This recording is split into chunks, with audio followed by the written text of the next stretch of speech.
Hello everyone, welcome to Magnet Brains. This is Barkha Gupta, your IP educator for class 11. So students, आज हम क्या discuss करने वाले हैं? आज हम डिस्कस करने वाले हैं class 11th IP database concepts chapter number 7 का ओवरव्यू। कौन से चैप्टर का ओवरव्यू डिस्कस करने वाले हैं हम? डेटाबेस कॉन्सेप्ट्स का। ओके, सो जैसे कि हमारा प्रीवियस चैप्टर खत्म हो चुका है, एक्सरसाइज भी डिस्कस कर ली हमने, प्रैक्टिकल्स भी डिस्कस कर लिए हैं। सो आज इस वीडियो में हम डेटाबेस कॉन्सेप्ट्स को डिस्कस करेंगे। अब डेटाबेस कॉन्सेप्ट्स क्या होता है ना, क्यों हम इस चैप्टर को पढ़ रहे हैं, डेटाबेस की एक्चुअल नीड क्या होती है, ये ना एक बहुत बड़ा क्वेश्चन है। देखो, इंटरनेट में कंप्यूटर पे जब आप वर्क करते हो, ठीक है, या आप ऑनलाइन रह के वर्क करते हो या ऑफलाइन रह के आप कोई वर्ड, एक्सेल, पावर पॉइंट किसी भी तरीके से वर्क कर रहे हो कंप्यूटर पे, मतलब आप कहीं ना कहीं डेटा से डील कर रहे हो, ठीक है। अब वो डेटा क्या होता है? वो डेटा होता है रॉ फैक्ट्स एंड फिगर्स। क्या होते हैं? Raw facts and figures. Suppose आपने आपका नाम लिखा तो टेक्सचुअल डेटा हुआ, आपने कुछ वॉइस सेंड करी कंप्यूटर तक तो वो वॉइस में डेटा हुआ आपका, ठीक है। ऐसे आप कोई सॉन्ग के फॉर्म में, ऑडियो के फॉर्म में, वीडियो के फॉर्म में, तो किसी भी तरीके में डेटा हम कंप्यूटर सिस्टम तक पहुंचाते। तो डेटा वर्ड आपको क्लियर हो गया। किसी का फोन नंबर हो सकता है, किसी का परसेंटेज हो सकता है। यदि हम कोई स्टूडेंट की बात करते हैं तो स्टूडेंट के यदि डेटा को आप कंप्यूटर सिस्टम तक फीड कर रहे हो तो क्या डेटा होगा? स्टूडेंट की डेटा की बात करते हैं तो स्टूडेंट का नाम होगा, रोल नंबर होगा, मोबाइल नंबर होगा, फादर्स नेम होगा, मदर्स नेम होगा, उसके परसेंटेज होंगे, क्या कोर्स है उसका, किस क्लास में है। ओके, सो ये जो सारी डिटेल है जो स्टूडेंट से रिलेटेड है, जो आप लिख रहे हो कंप्यूटर सिस्टम में फीड कर रहे हो किसी सॉफ्टवेयर के माध्यम से, किसी भी तरीके से, तो वो क्या कहला रहा है? डेटा कहलाता है। अब डेटा सिर्फ आपका टेक्सचुअल नहीं होता है, ऑडियो के फॉर्म में होता है, वीडियो के फॉर्म में होता है, वॉइस के फॉर्म में होता है। अलग अलग तरीके से आप डेटा को एंटर कर सकते हो। आजकल तो आपने देखा है ना, आधार कार्ड के लिए आप अपना रेटिना स्कैन, पूरे 5 फिंगर स्कैन करते हो, तो जो आप स्कैन कर रहे हो अपने सेंस ऑर्गन्स को भी, रेटिना स्कैन और ये सब चीजें, ये भी एक डेटा के फॉर्म में ही जाते हैं कंप्यूटर सिस्टम तक। समझ में आया? So whatever we enter in the computer system through any input device, that is called data. Okay, वो किस फॉर्म में रहता है? डेटा के फॉर्म में रहता है। तो अब यदि बात करते हैं हम डेटा की, तो डेटा क्या हुआ? डेटा होता है रॉ फैक्ट्स एंड फिगर्स। अब ये सोचो दिमाग से कि ये तो मैं सिर्फ एक स्टूडेंट की बात कर रही थी, लेकिन पूरे वर्ल्ड में बल्क में डेटा होता है। यदि आप अपने स्कूल की बात करो तो स्कूल में क्या सिर्फ एक स्टूडेंट होता है? नहीं, स्कूल में कितने सारे स्टूडेंट होते हैं, ठीक है। सपोज 500, 800, 1000, 2000 इतने स्टूडेंट्स की लिमिट होती है, ठीक है। तो इतने स्टूडेंट का डेटा मेंटेन करना है ना, एक टिपिकल टास्क होता है कहीं ना कहीं। क्लियर?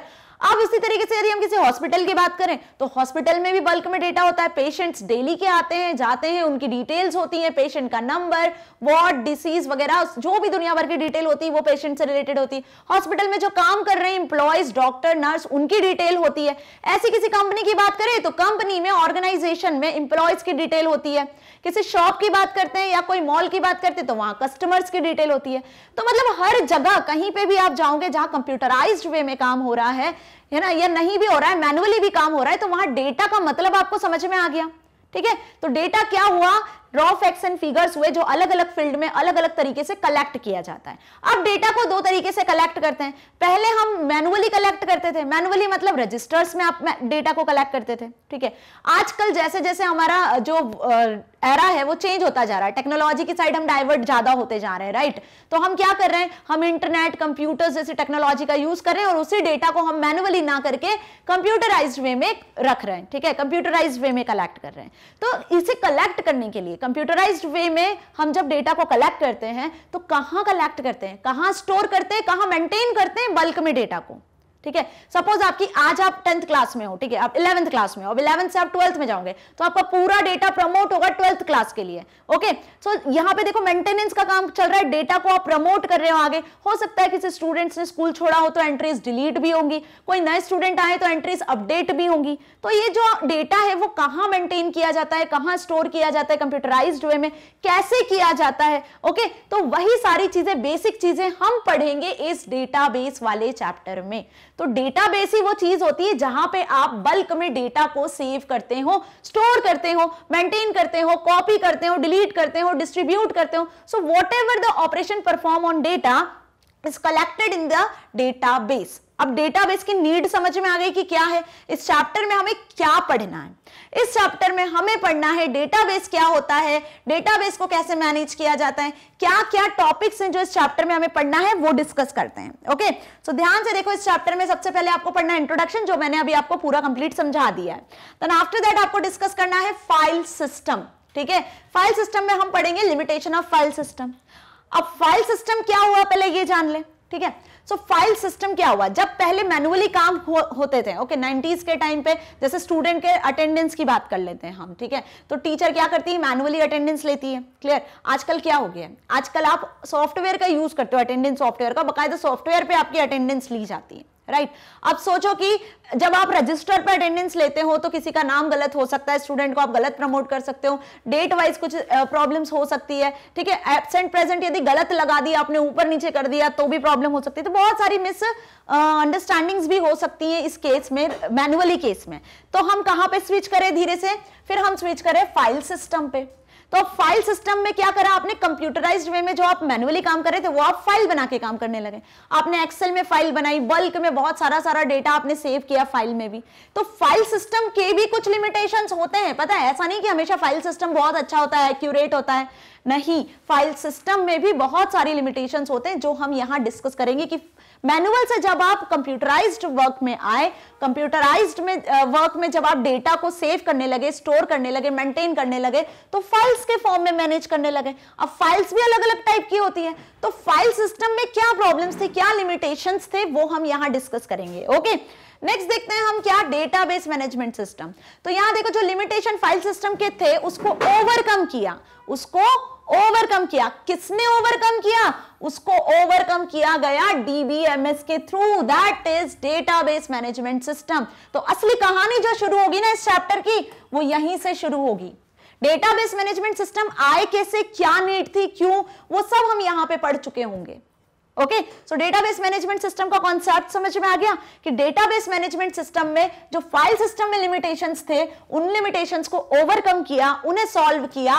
किस तरीके से, फाइल सिस्टम टू डीबीएमएस, की कॉन्सेप्ट ऑफ डीबीएमएस, ये सब हम यहां पे इन टॉपिक्स को डिस्कस करेंगे कि डीबीएमएस क्या होता है, क्या की कॉन्सेप्ट है, फाइल सिस्टम को कैसे डीबीएमएस में यूज किया गया है ना, जिसके लिमिटेशंस थे उसको ओवरकम करने के लिए।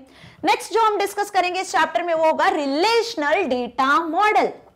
ओके, अब रिलेशनल डेटा मॉडल क्या है, इस डीबीएमएस का एक पार्ट है, एडवांस पार्ट है हम बोल सकते हैं, जहां पे आप जो वर्क करोगे ना, जो डेटा मॉडल प्रिपेयर करोगे, जो डेटाबेस प्रिपेयर करने वाले हो, वो किस तरीके का होगा, वो कैसे आप मैनेज करोगे, एक हायरार्की के फॉर्म में मैनेज करोगे।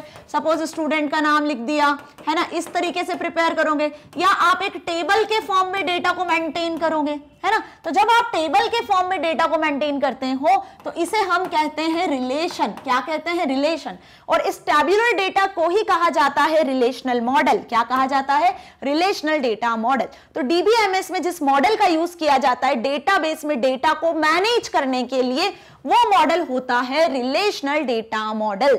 ओके, सो 3 इंपॉर्टेंट प्रॉपर्टीज है इस रिलेशनल डेटा मॉडल की जो हम यहां डिस्कस करेंगे। क्या है वो सब हम चैप्टर में पढ़ेंगे। Okay, now the last topic of this chapter is, जो हमें डिस्कस करना है वो है कीज इन रिलेशनल मॉडल।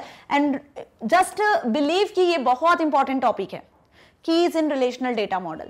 जो रिलेशनल डेटाबेस के बारे में हम यहां पढ़ चुके होंगे ना, उसमें क्या कीज होती हैं, बच्चे हमेशा इन कीज में कंफ्यूज्ड होते हैं, लेकिन जब मैं आपको ये पढ़ाऊंगी ना तो आपके सारे डाउट्स क्लियर हो जाने वाले हैं। So don't be afraid, don't be, हम बोल सकते हैं कंफ्यूज्ड, क्योंकि ये सारे टॉपिक को हम बहुत अच्छे से, बहुत डिटेल में एग्जाम्पल के साथ समझेंगे, ताकि आपको ये कीज भी बहुत अच्छे से समझ में आएंगी कि candidate keys, primary keys, composite keys, foreign keys क्या होती हैं।